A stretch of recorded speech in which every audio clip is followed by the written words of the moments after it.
sea, lo primero que llama la atención es la cantidad de detalles con que narra el Evangelio, ¿no? Todo el detalle, los sudarios, las vendas, en fin, todo muy prolijo, y es porque el que escribe es protagonista, es San Juan.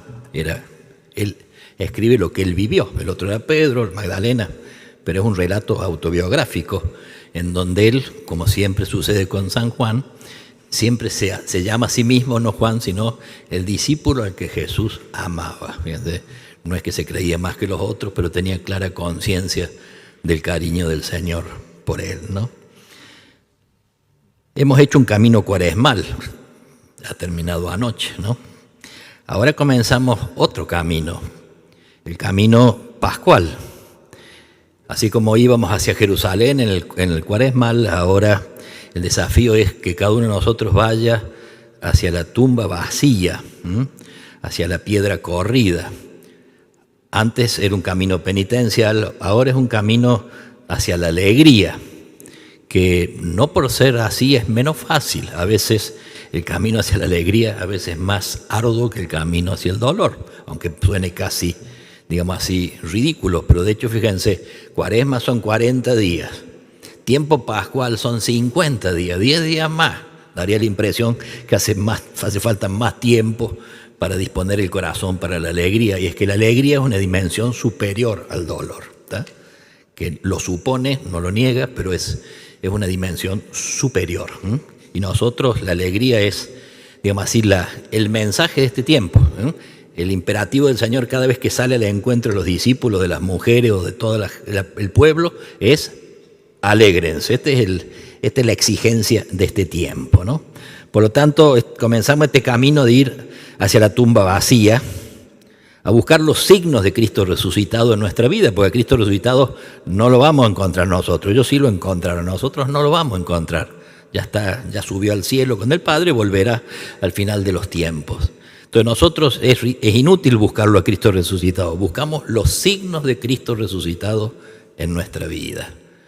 Signos de Cristo resucitado es la piedra corrida, son las vendas dobladas, es la abundancia de la pesca después en el lago. Son los signos que cada uno tiene que saber revisar en su propia vida. O sea, este camino que hace María Magdalena puede confrontarse con nuestro camino. Uno puede imaginarse el camino que hemos hecho hasta aquí en la vida, y entonces podemos preguntarnos, ¿qué tal mi camino? ¿Mi camino va en dirección del encuentro con Jesús resucitado? ¿Se detiene y vuelve atrás ante las dificultades de tantas piedras de la vida? ¿O como los discípulos de Maús disparan hacia el lado contrario para no tener dificultades? En vez de ir a Galilea, se van a Maús.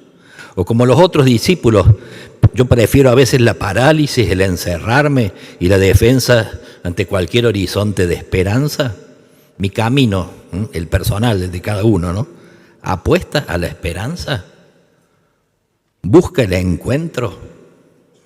¿Se deja tocar por la noticia y sale corriendo de todo lo que es sepulcro y muerte? ¿Sale corriendo temblando y fuera de sí con miedo porque sintió el escalofrío del anuncio y el estupor de la presencia de Cristo resucitado? En fin, el camino, ¿no? Interesante, cada uno tiene su ritmo, ¿no? Hay un dicho medieval que dice que los sabios caminan, los justos corren, solo los enamorados vuelan. Y María Magdalena es una de ellas, ¿no? Muy de madrugada, dice, cuando todavía estaba oscuro, ¿no? La expresión que de alguna manera simboliza el tiempo nuestro. Vamos todos hacia el amanecer, al final de los tiempos, en el cielo, el rey, pero todavía está oscuro, ¿no? Nosotros también podemos decir lo mismo, ¿no? Sabemos de tenebrosidades, a veces en el propio corazón, por supuesto, pero también tenebrosidad de la guerra, motivadas no tanto por lo religioso, no tanto por lo geopolítico, sino por el comercio de las armas, por el petróleo, quizás pronto será por el agua, y Argentina tiene, digamos así, el reducto de agua potable más grande del mundo, posiblemente, o el segundo. Tenebrosidad del narcotráfico, tenebrosidad del desprecio de la vida desde el nacimiento, el aborto hasta la vejez, viejitos nuestros arrinconados, abandonados, tenebrosidad de la trata de personas, Tenebrosidad del desprecio de todas las formas de vulnerabilidad. Niños adiestrados para la guerra, niños con hambre, y entre nosotros, niños y adolescencias desescolarizados, criminalizados, expuestos por opción de los poderosos a las adicciones de la droga, a las apuestas online, jubilados, teniendo que optar entre comer o medicarse, en lo que el Papa Francisco dio en llamar una eutanasia encubierta, y quizás una de las más miserables de las tenebrosidades para nosotros, y la más descarada también, casi diría yo, sádica, la desprotección de los discapacitados. Pero si realmente creemos que seguimos a un resucitado que venció a la muerte y a todas estas formas de muerte, no nos estancamos en el desaliento o el desencanto. Por eso anoche el símbolo hermoso de la esperanza fue la irrupción en el templo a oscuras, símbolo del mundo, la irrupción de un fueguito frágil, el fueguito frágil del cirio. El cirio es el símbolo de Cristo resucitado. En este tiempo no se adora la cruz, se adora el cirio, que es el símbolo de Cristo resucitado, ¿no? De golpe en esa noche ayer irrumpe el fueguito frágil del cirio, capaz de vencer las tinieblas, pues la vence entre todos, porque de ese fuego que brota de Cristo resucitado se encendieron todas las velitas, y se fue pasando las velitas uno a otro y se iluminó el templo, ¿no? Por aquello decía San Alberto Hurtado, un cristiano tenemos que ser fuegos que encienden otro fuego. Así nos define, quizás la definición es más linda de lo que es ser cristiano, ¿no? Volviendo a los protagonistas de esta escena de la resurrección, Magdalena es la fuerza del amor. Es la primera testigo de la resurrección. Es la primera embajadora, la primera anunciadora que Cristo ha resucitado. Es interesante, fíjense, en Navidad, en el nacimiento, fueron los pastores los primeros anunciadores de que Cristo había nacido.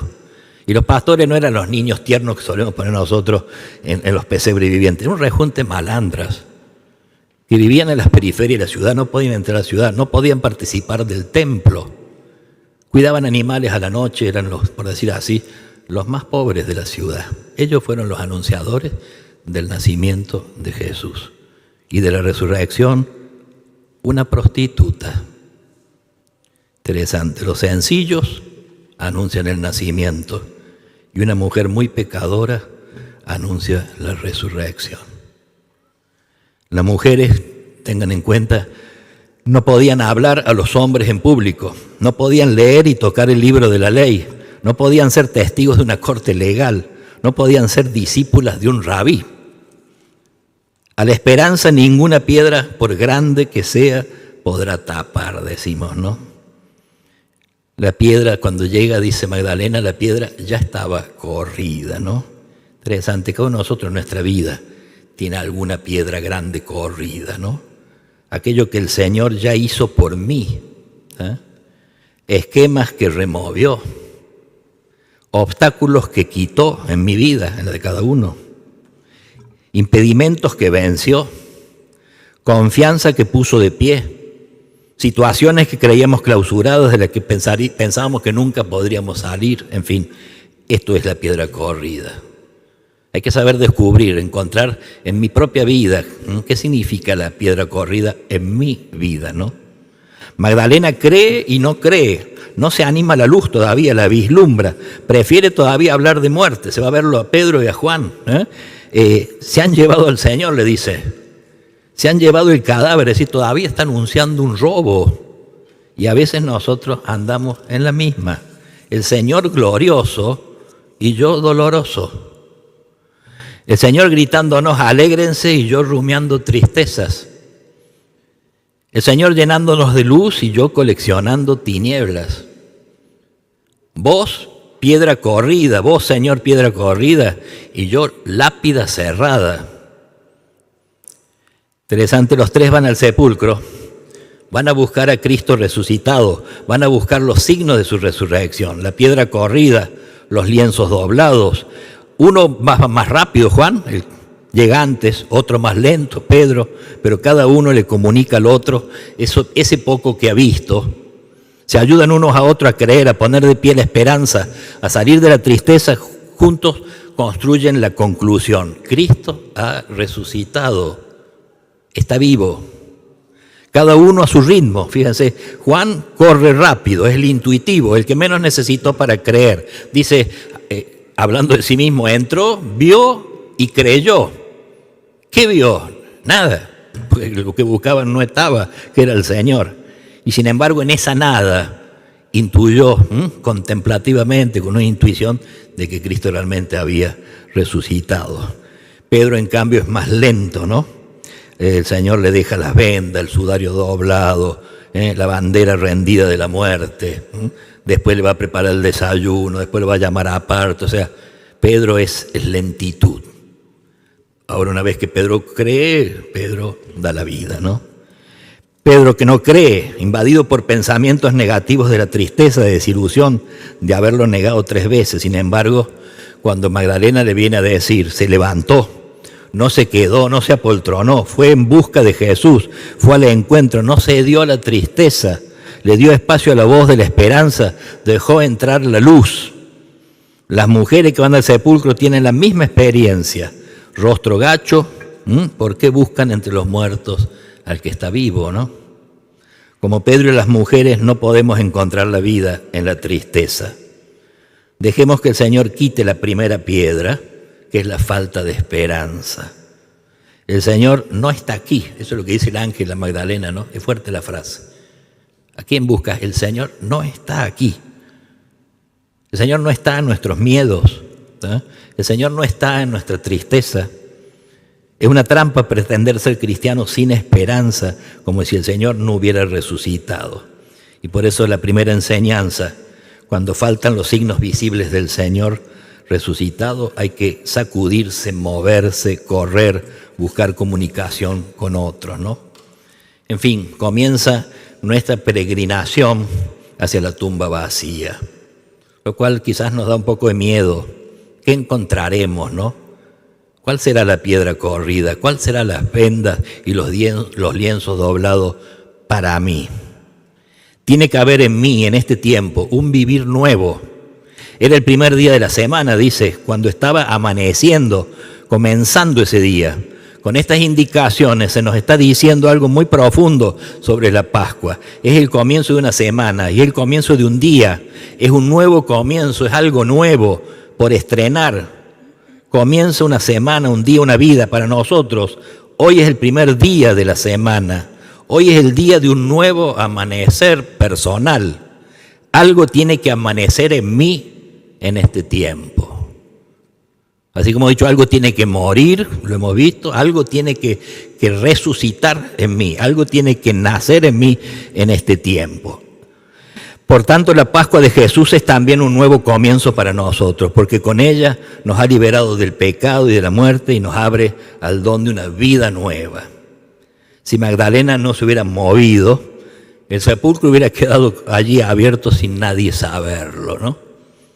Al igual que Pedro y las mujeres, decía el Papa Francisco, tampoco nosotros encontraremos la vida si permanecemos tristes y sin esperanza y encerrados en nosotros mismos.